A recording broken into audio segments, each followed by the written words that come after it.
Dr. Shireen Ebadi is an Iranian lawyer, teacher, human rights and democracy activist, and former judge. In March 1969, at the age of 23, she became the first Iranian woman to serve as a judge in Iran. Notably, she was also the chief magistrate of the city court in Tehran between 1975 and 79.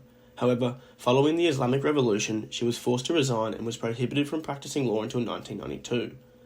Her position on the interpretation of Islam is one which reflects the school of Hanafi. On this topic, she has said that the texts of Islam can and should be interpreted in accordance with the needs of society and the time we live in.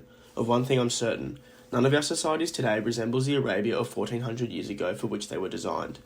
It is upon this position which she has sought to introduce the concept of human rights and equality into Islam by adopting the method of ijtihad. Notably, she emphasises that God created us all as equals. By fighting for equal status, we are doing what God wants us to do. Whilst all of Shirin's argued cases are important, some of her most publicised cases include the following.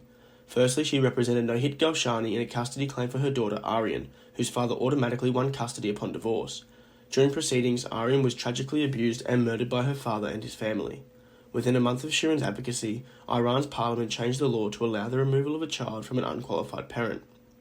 She also represented Izzat Abrahimnejad, a protester who was shot and killed, yet still convicted of acts against national security. In doing so, Shirin released a video which allegedly slandered members of the government. For this, she was jailed for more than 3 weeks. For her incredible activism, Shirin was awarded the Nobel Peace Prize in 2003.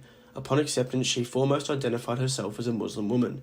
In doing so, she cemented her position that Islam is not a vehicle to be used in furtherance of ideological power. Following the publication of her 2008 book titled Refugee Rights in Iran, Shirin was also exiled.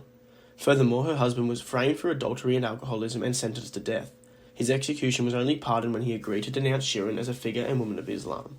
Since being exiled, Shirin still advocates for human rights. She has published 13 books, frequently lectures at universities worldwide, co-founded the Nobel Women's Initiative and launched the Million Signatures campaign, all for the purpose of securing better human rights in Iranian law.